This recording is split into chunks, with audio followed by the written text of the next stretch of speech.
கற்று கதவை கணங்கள் பல கரந்து கற்று கதவை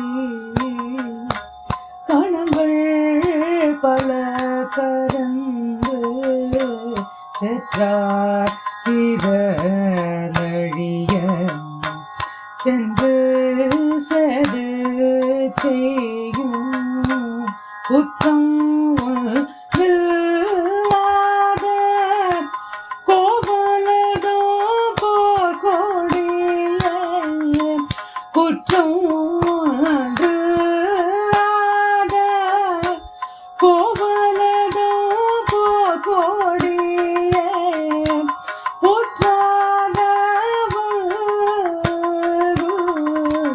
புனமையிலே போதாய் கூற்றாக புனமையிலே போதராய் சுற்றத்து தோழிமார் எல்லாரும் வந்து முற்றம் முகில்வண்ணம் பேர் பாட சித்தாதே பேசாதே செல்வ பிண்டாட்டி சித்தாதே பேசாதே செல்வ பிண்டாட்டி எற்றுக்கு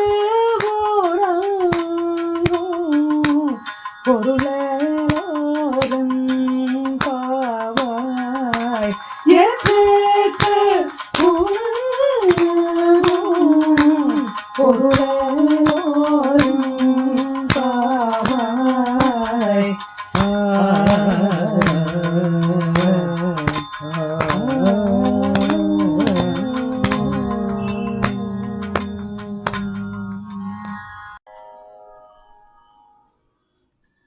நமது கோதை நாச்சியார் ஆண்டாள் தனது அடுத்த பாசுரத்தால் பக்தி மிகுந்த ஒரு தோழியை எழுப்புகிறாள்.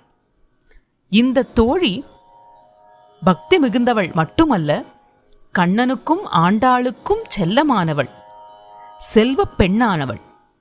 பாசுரம் 11. எல்லாமே கன்றுகள் போல இளமையான பசுக்கூட்டங்கள்.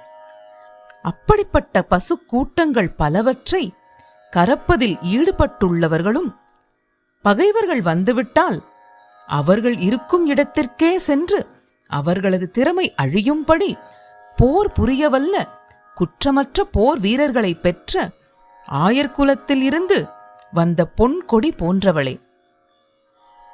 புற்றிலே உள்ள நாகத்தின் படம் போன்ற இடையையும் காட்டில் உலவும் மயில் போன்ற சாயலையும் உடையவளே, எழுந்து வா.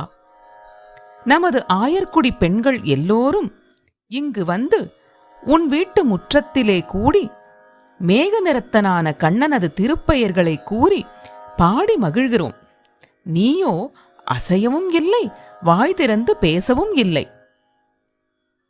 எங்களுக்கும் கண்ணனுக்கும் மிகுந்த செல்லமான செல்வப் பெண்ணே, இந்த உறக்கத்தில் உனக்கென்ன அத்தனை ஈடுபாடு? நாங்கள் இவ்வளவு அழைத்தும் நீ உறங்குவதற்கு ஏதேனும் பொருள் உள்ளதா?